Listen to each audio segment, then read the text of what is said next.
भेट भेल रे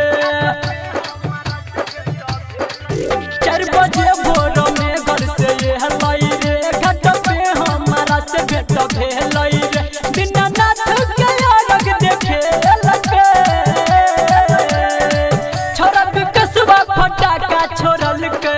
लभर के हमर दुपट्टा जोड़ल के छोरा मनीषवा फटाका छोड़ल के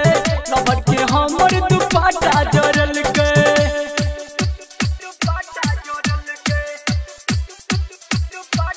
म्यूजिक बाय संजय सम्राट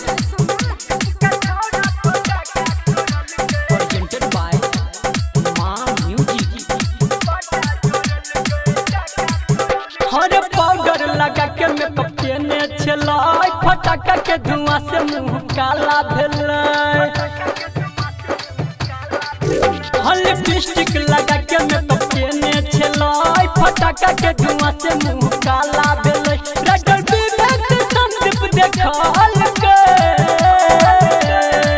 छोरा पंकजवा फटाका छोड़ल के